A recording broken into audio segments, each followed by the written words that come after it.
Hi guys, कैसे हो? दिवाली की छुट्टियों का बहुत मजा लिया होगा आपने, बहुत आनंद लिया होगा। और कुछ कुछ स्टेट्स में इलेक्शन है, तो उस इलेक्शन की वजह से भी आपको छुट्टी रही होगी, उसका भी आप आनंद ले रहे हो। अभी हम पढ़ने वाले हैं सैम्पल पेपर 2023-24। 2023-24 में सीबीएसई ने एक सैम्पल पेपर रिलीज किया है, और अकाउंट्स का सैम्पल पेपर, जिसको हम सोल्व करने वाले हैं। अगर टोटल नंबर ऑफ क्वेश्चंस की बात करें सैम्पल पेपर की, तो अपने को पता लगेगा कि टोटल नंबर ऑफ क्वेश्चन जो है वो है 34 क्वेश्चन है, जिसमें 1 मार्क के क्वेश्चन हैं, 3 मार्क के क्वेश्चन हैं, 4 मार्क्स के क्वेश्चन है और 6 मार्क्स के क्वेश्चन है। मेजोरिटी केसेस में अपन बात करें 1, 3 और 4 मार्क के क्वेश्चन आपको मिलेंगे। 4 के भी काफी कम है, 1 और 3 मार्क्स के ही क्वेश्चन आपको ज्यादा मिलेंगे। कुछ क्वेश्चन 6 मार्क्स के हैं, 3 क्वेश्चन है वो 6 मार्क्स के हैं। तो ये इस तरीके से बाइफर्केशन है क्वेश्चन नंबर 34 का। कोई भी सिर्फ कोई भी चॉइस नहीं है, सिर्फ इंटरनल चॉइस दे रखी पर्टिकुलर क्वेश्चन में। लेकिन ऐसा नहीं है कि 34 में से आपको 30 अटेम्प्ट करना है, 34 में से आपको पूरे 30 क्वेश्चन 34 ही अटेम्प्ट करना है। लेकिन इंटरनल चॉइस आपको मिल जाएगी कि क्वेश्चन नंबर 8 में 2 क्वेश्चन है और के साथ, क्वेश्चन नंबर 5 में, 4 में, इस तरीके से इंटरनल चॉइस अवेलेबल है। तो शुरुआत करते हैं अपन सैंपल पेपर को। क्वेश्चन नंबर 1 की अपन बात करते हैं। क्वेश्चन नंबर 1 में क्या दिया हुआ है? अगर आप क्वेश्चन नंबर 1 को ध्यान से देखोगे तो आपको पता लगेगा। देखिए, इसमें क्वेश्चन नंबर 1 में आपको ओल्ड रेशो गिवन है 3:2। दो पार्टनर हैं और वो प्रॉफिट शेयर कर रहे हैं, ए और बी, 3:2 के रेशो में। तो अपना ओल्ड कितना हो गया? 3:2। ठीक है, तो इसको सैंपल पेपर 1 को ले लेते हैं। ये ले लीजिए, 3:2 में प्रॉफिट शेयर कर रहे हैं। ओके, ये बना रखा है आपके लिए, सोल्व करने के लिए भी स्पेस है। तो 3:2 का मतलब क्या हुआ? 3/5 और 2/5 का ओल्ड रेशो है। अब सी का एक एडमिशन हुआ है 1/4 शेयर के लिए। सी इज एडमिटेड फॉर 1/4 शेयर। और वो जो रिमेनिंग पार्टनर है, इसका मतलब ये जो ओल्ड पार्टनर है ए और बी, वो 30,000 और 10,000 का गुडविल में डिवाइड कर रहे हैं। इसका मतलब गुडविल कितना अमाउंट डिवाइड हो रहा है? 30 और 10 में। तो ये 30 और 10 में हो रहा है। इसका मतलब आपका सेक्रीफाइस रेशो कितना हो गया? 3:1। क्योंकि गुडविल तो सेक्रीफाइस रेशो में डिवाइड होता है। तो आपका 3:1 का हो गया सेक्रीफाइस रेशो। ओके, तो सेक्रीफाइस रेशो कितना हो गया? 3:1। ओल्ड रेशो कितना हो गया? 3/5 और 2/5। ओल्ड रेशो कितना? 3/5 और 2/5। और सेक्रीफाइस रेशो कितना हो गया? 3:1। मेरे ख्याल से समझ में आ रही होगी बात। 3:1 का सेक्रीफाइस रेशो हो गया। अब आगे कैसे बढ़ेंगे? अपने को न्यू रेशो निकालना है। तो अपने को पता होता है, क्या पता होता है कि old minus new is equal to sacrifice. Old minus new is equal to sacrifice. इसका मतलब old minus sacrifice is equal to new. Old minus sacrifice is equal to new. तो हम यहां से ओल्ड में से सेक्रीफाइस माइनस कर देंगे, सेक्रीफाइस रेशो माइनस कर देंगे। तो सेक्रीफाइस माइनस करेंगे तो 1/4, 1/4 को 3:1 में, 3:1 में मतलब 1/4 इंटू 3/4 और 1/4 इंटू 1/4, ये हम माइनस कर देंगे। तो कितना बचेगा इसका पार्ट? इसका बच जाएगा 3/5 माइनस 3/16। इधर बचेगा 2/5 माइनस 1/16। ओके, और थर्ड पार्टनर है, उसका शेयर है 1/4। तो ये हो गया आपका न्यू रेशो। बड़ा सिंपल था, इसको सोल्व कर लेते हैं। सोल्व करेंगे तो एलसीएम कितना आ जाएगा? 80। तो ये हो गया 48 और ये हो गया 15। इधर भी 80 एलसीएम, तो ये 32 और 5। और इधर 1/4, तो कितना कर देंगे? 1/4 को 80 लाना है, 80 लाना है तो क्या करेंगे? 20 से मल्टीप्लाई और डिवाइड कर देंगे। तो रेशो हो जाएगा अपना 32:33, 33:27:80। क्या रेशो हो जाएगा? 33:27:80। ओके, क्लियर है? देख लो, स्क्रीन पे रखा हुआ है, जल्दी से देखो उसको।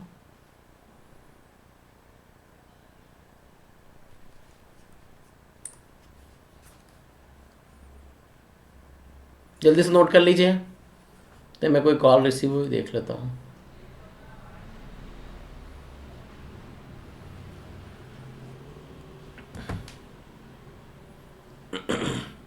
ओके, चलिए क्वेश्चन नंबर 2 में आते हैं। इस टू 28। तो answer will be D. Answer क्या होगा? D. 33:27:20। Question number 2 sample paper का क्या लिखा है? असर्शन एंड रीजन का क्वेश्चन है। देखो, between a partner in a firm with 4 partner has advance a loan of 50,000 to the firm. कितना लोन दिया है फर्म को? 50,000 का लोन दिया है, फर्म को दिया है लोन 50,000 का, याद रखेगा। 50,000 for last 6 month of financial year without any agreement, 6 month के लिए दिया है, कोई एग्रीमेंट नहीं है और इतना लोन दिया है। ही claims an interest on loan of 3,000 despite the firm being in loss for the year. तो क्या बोल रहा है, कितना लोन पे इंटरेस्ट क्लेम कर रहा है पार्टनर? 50,000 का 6% के रेट से 6 मंथ का, तो कितना हो जाएगा? Loan of 50,000 to firm for last 6 month of the financial year without any agreement. He claims an interest on loan of 3,000 despite the firm being loss for the year. Okay, तो आप पूछ रहे हैं in the absence of reasoning, in the absence of any agreement in partnership deed provision of Indian partnership act would apply. तो Indian partnership act का provision लगता है कि नहीं? बोलो, इंडियन पार्टनरशिप एक्ट का प्रोविजन लगता है। ये कैलकुलेट कर लेते हैं कितना आता है, 1500, और ये बोल रहे हैं 3,000। इसका मतलब असर्शन इज रॉन्ग। 1500 होता तो असर्शन करेक्ट होता, so assertion is wrong but reason is correct. Reason is correct, why? Even if there is loss, interest on loan must be paid, pay करना ही करना पड़ता है। It is compulsory to pay the interest, interest को pay करना ही पड़ेगा। अब यहाँ पे अगर बात करें तो रीजनिंग तो सही है। रीजनिंग क्यों सही है? क्योंकि इंडियन पार्टनरशिप एक्ट का जो प्रोविजन है ना, उसके हिसाब से ही ना है सारा का सारा, तो रीजनिंग सही है, लेकिन असर्शन गलत है क्योंकि असर्शन में अमाउंट रॉन्ग है। तो आंसर हो जाएगा assertion is wrong, assertion is A is incorrect but R is correct, assertion is incorrect but R is correct। okay, तो ये दोनों करेक्ट कब हो जाते हैं? instead of 3,000 if 1,500 would have been written then the answer would be same। Question number 3 में आते हैं। क्वेश्चन नंबर 3 बहुत बढ़िया सा क्वेश्चन है, ध्यान से देखिए। शेयर्स का क्वेश्चन है, ये काय का क्वेश्चन है? शेयर्स का। तो थोड़ा सा क्वेश्चन को पढ़ेंगे, फिर आपको इसका कंसेप्ट समझाऊंगा और फिर अपन इसको सोल्व करेंगे। देखो क्या लिखा है, 10,000 shares of 10,000 shares of ₹10 were forfeited for non-payment of final call of ₹3 per share। इसका मतलब फाइनल कॉल मनी का पेमेंट नहीं हुआ है, 3 रुपये पर शेयर, तो उसकी वजह से 10,000 शेयर फॉरफिट हो गए। फाइनल कॉल का पेमेंट नहीं हुआ है, इसका मतलब 7 रुपये का पेमेंट हो गया है, 7 रुपीज़ का पेमेंट हो गया है। तो शेयर फॉरफिचर अकाउंट कितना हो गया अपना, अगर बात करें तो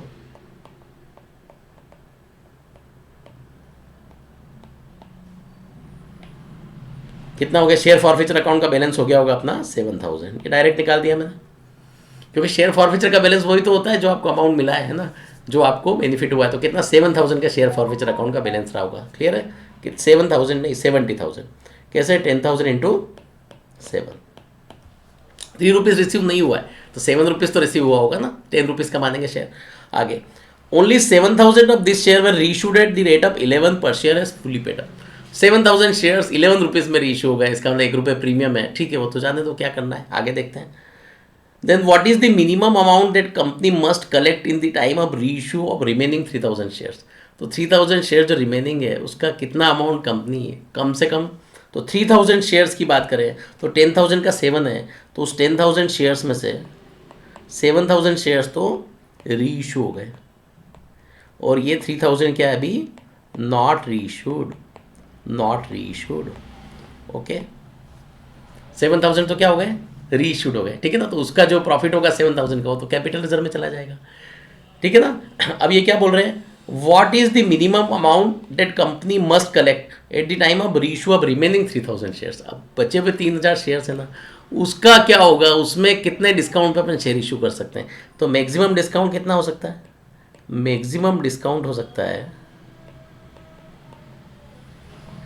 3,000 शेयर्स का मैक्सिमम डिस्काउंट कितना हो सकता है? कंपनी कितना दे सकती है? तो देखो, अगर बात करें मैक्सिमम डिस्काउंट की तो 3,000 शेयर्स का, 3,000 शेयर्स का कितना रुपया हो गया? 3,000 इंटू, एक मिनट कोई कॉल आ गया है।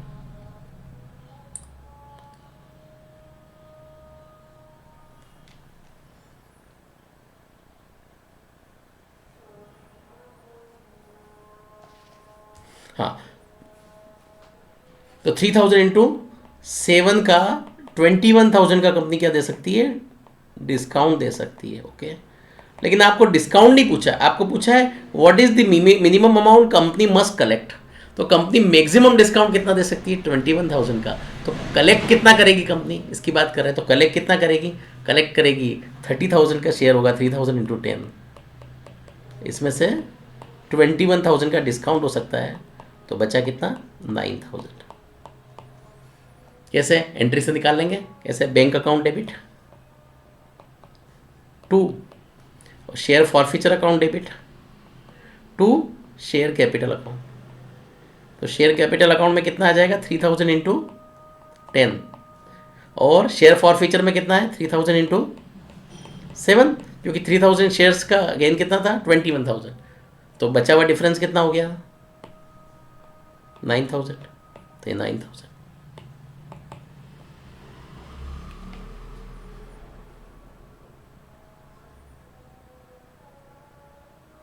ओके, क्लियर है? समझ गए बात कि 3,000 शेयर्स का जो 7 रुपीज़ के हिसाब से रिसीव्ड हुआ है ना, तो जितना कंपनी ने 3,000 शेयर्स पे कमाया है एक तरह से, उतना कंपनी मैक्सिमम डिस्काउंट दे सकती है। तो कंपनी 7 रुपीज़ के रेट से डिस्काउंट दे सकती है, तो कंपनी को कितने रुपए मंगाने हैं? सिर्फ 3 रुपीज़ मंगाने हैं। तो 3 रुपीज़ 3,000 शेयर्स के कितने हो गए? 9,000 रुपीज़। बड़ा सिंपल है। तो answer would B 9,000। Answer will B 9,000। Okay, question number 3 next.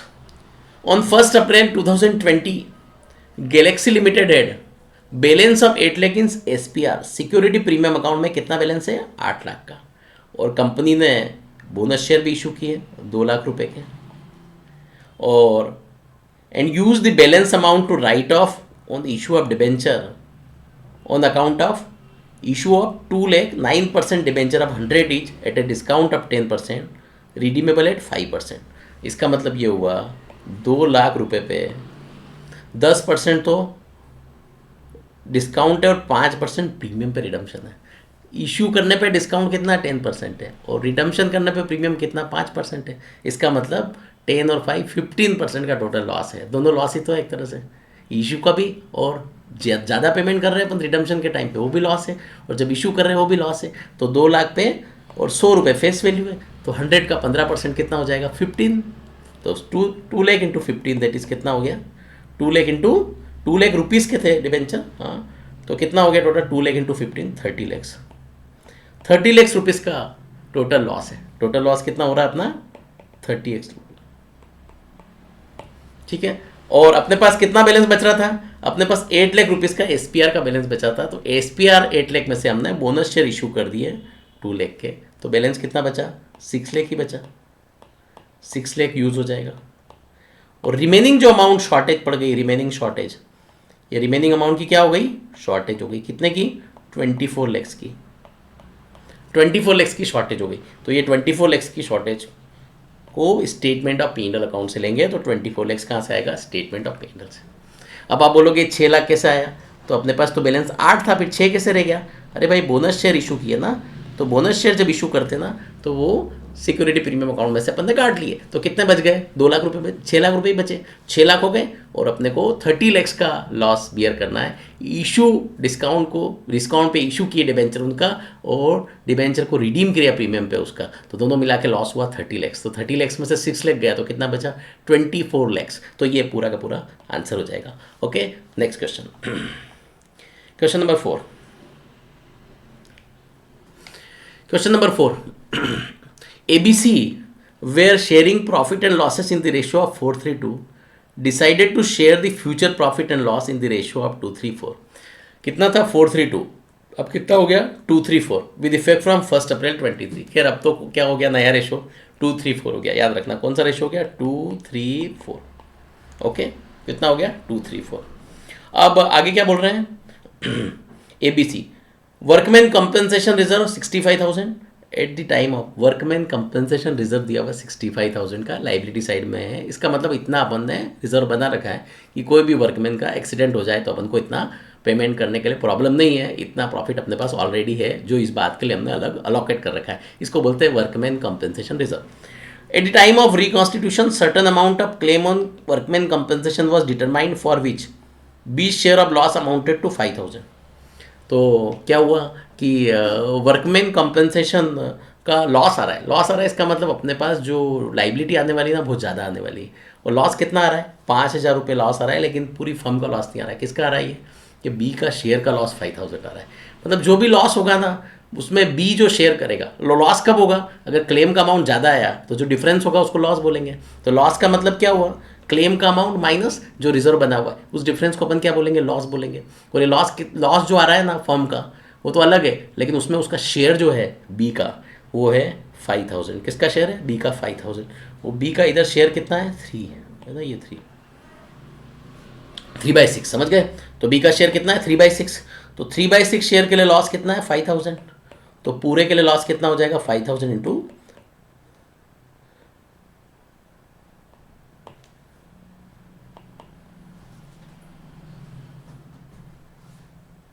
कितना हो गया 5000। बी का कितना लॉस था, 9 है, 3/9 है, 3/6 नहीं, 3/9। तो ये टोटल लॉस हो गया, टोटल लॉस हो गया 5000 इंटू 9/3 दैट इज 15000। ये लॉस हो गया, लॉस 15000। इसका मतलब क्लेम का अमाउंट रिजर्व से ज़्यादा रहा होगा। तो क्लेम का अमाउंट कितना हो जाएगा, क्लेम का अमाउंट हो जाएगा, claim amount is equal to 65,000 plus 15,000 that is 80,000। तो बी का लॉस आपको दे रखा है तो उससे टोटल लॉस मालूम पड़ गया वर्कमैन का। वो टोटल लॉस 15,000 है और ऑलरेडी अपना रिजर्व 65,000, इसका मतलब क्लेम जो है उससे ज़्यादा रहा होगा। तो कितना रहा होगा, 80,000। तो answer would be 80,000। Next question,